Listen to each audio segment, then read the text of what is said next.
Information to digest there. Thank you so much for breaking it down for us, Adriel. Thanks for coming in. Thank you.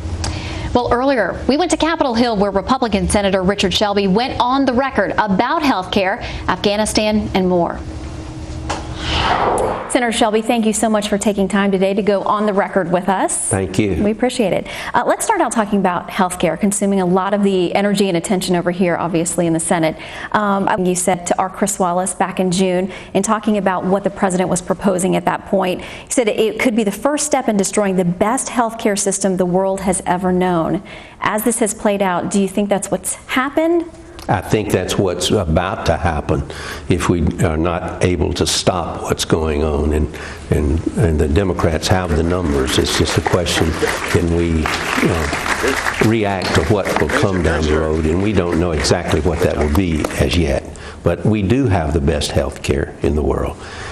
Maybe not for everybody, but why destroy this system and start all over and get the government so involved in it when there are a lot of other options that we could incrementally build on the best health care. And I know the president has talked about, and in his last major health care speech, he talked about the idea of bipartisanship, and he's continued to echo that. But just about every Republican I've talked to has said, we have floated ideas, we have our own bills. We're not getting any traction, though, with the White House. Has that been your experience? Well, I think that's exactly right. I think the Democrats, led by the president, are determined, most of them, to force a health care bill on the American people that most Americans, according to polls don't want, and most people don't need. Most people in America, the majority, overwhelming majority, are basically satisfied with their health care. And the majority of Americans, we know from our polling at Fox, 90% plus have health care. So I know it's convincing people that already have health care to possibly give up a system that is in some part working for them. The Senate Finance Committee version that came out yesterday with the help of Republican Senator Olympia Snow's vote still only covers 94% of Americans.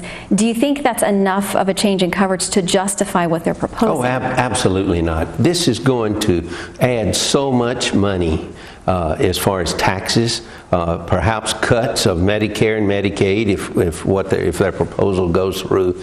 This is not going to be a panacea. This is not going to solve our health care problems. It could exacerbate what we have today. Of course, we haven't seen the marriage of the finance bill with the health committee bill.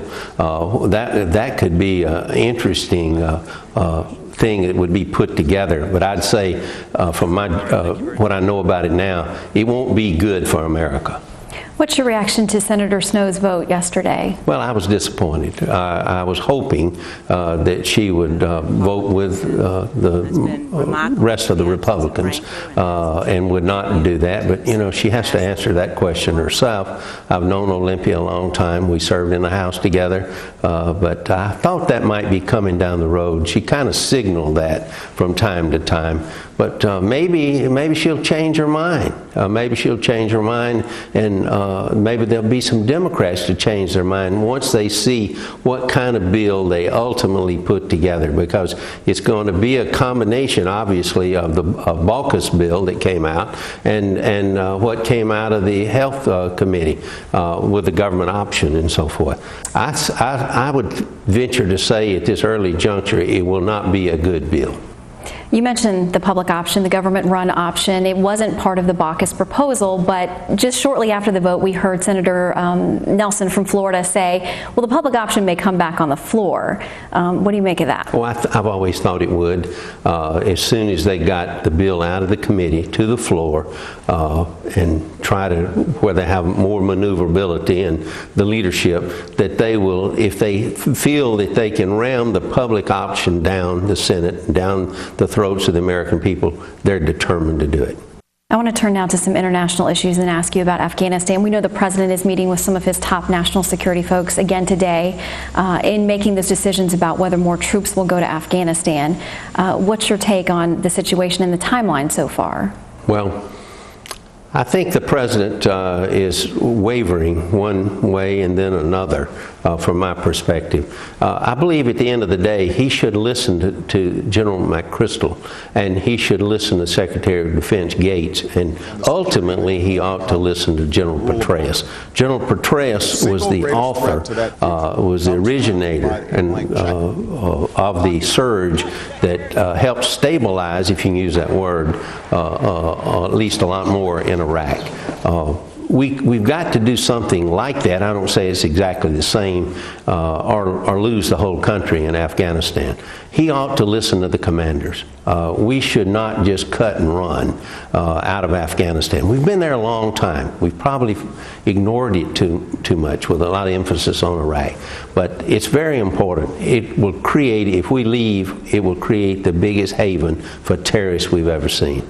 And let me ask you, last Friday the President was awarded the Nobel Peace Prize, and there's been a lot of speculation about exactly what that was about, whether it was efforts he's already undertaken or a promise or something for the future.